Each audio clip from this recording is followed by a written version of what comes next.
"My aunt will be down presently, Mr. Nuttall," said a very self-possessed young lady of 15. "In the meantime you must try and put up with me." Frampton Nuttall endeavored to say the correct something which should duly flatter the niece of the moment without unduly discounting the aunt that was to come. Privately, he doubted more than ever whether these formal visits on a succession of total strangers would do much towards helping the nerve cure which he was supposed to be undergoing. "I know how it will be," his sister had said when he was preparing to migrate to this rural retreat. "You will bury yourself down there and not speak to a living soul, and your nerves will be worse than ever from moping. I shall just give you letters of introduction to all the people I know there. Some of them, as far as I can remember, were quite nice." Frampton wondered whether Mrs. Sappleton, the lady to whom he was presenting one of the letters of introduction, came into the nice division. "Do you know many of the people round here?" asked the niece, when she judged that they had had sufficient silent communion. "Hardly a soul," said Frampton. "My sister was staying here at the rectory, some 4 years ago, and she gave me letters of introduction to some of the people here." He made the last statement in a tone of distinct regret. "Then you know practically nothing about my aunt?" pursued the self-possessed young lady. "Only her name and address," admitted the caller. He was wondering whether Mrs. Sappleton was in the married or widowed state. An undefinable something about the room seemed to suggest masculine habitation. "Her great tragedy happened just 3 years ago," said the child. "That would be since your sister's time." "Her tragedy?" asked Frampton. Somehow in this restful country spot tragedies seemed out of place. "You may wonder why we keep that window wide open on an October afternoon," said the niece, indicating a large French window that opened onto a lawn.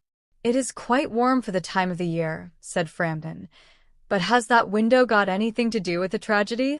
Out through that window, 3 years ago to a day, her husband and her 2 young brothers went off for their day's shooting. They never came back. In crossing the moor to their favorite snipe shooting ground, they were all 3 engulfed in a treacherous piece of bog. It had been that dreadful wet summer, and places that were safe in other years gave way suddenly without warning. Their bodies were never recovered. That was the dreadful part of it." Here the child's voice lost its self-possessed note and became falteringly human. "Poor Aunt always thinks that they will come back someday, they and the little brown spaniel that was lost with them, and walk in at that window just as they used to do. That is why the window is kept open every evening till it is quite dusk. Poor dear Aunt! She has often told me how they went out, her husband with his white waterproof coat over his arm, and Ronnie, her youngest brother, singing 'Birdie, why do you bound?' as he always did to tease her, because she said it got on her nerves. Do you know, sometimes on still, quiet evenings like this, I almost get a creepy feeling that they will all walk in through that window." She broke off with a little shudder. It was a relief to Frampton when the aunt bustled into the room with a whirl of apologies for being late in making her appearance. "I hope Vera has been amusing you," she said. "She has been very interesting," said Frampton. "I hope you don't mind the open window," said Mrs. Sappleton briskly. "My husband and brothers will be home directly from shooting, and they always come in this way. They've been out for snipe in the marshes today, so they'll make a fine mess over my poor carpets. So, like you menfolk, isn't it?" She rattled on cheerfully about the shooting and the scarcity of birds, and the prospects for duck in the winter. To Frampton, it was all purely horrible. He made a desperate but only partially successful effort to turn the talk on to a less ghastly topic. He was conscious that his hostess was giving him only a fragment of her attention, and her eyes were constantly straying past him to the open window and the lawn beyond. It was certainly an unfortunate coincidence that he should have paid his visit on this tragic anniversary. "The doctors agree in ordering me complete rest, an absence of mental excitement, and avoidance of anything in the nature of violent physical exercise," announced Frampton, who labored under the tolerably widespread delusion that total strangers and chance acquaintances are hungry for the least detail of one's ailments and infirmities, their cause and cure.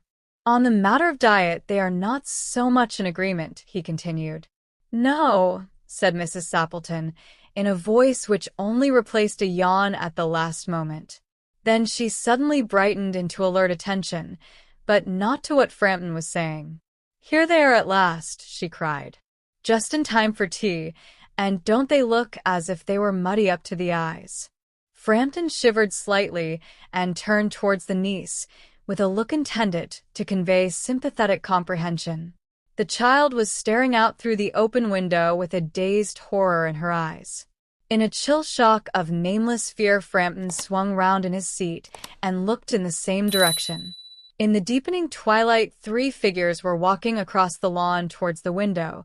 They all carried guns under their arms, and one of them was additionally burdened with a white coat hung over his shoulders.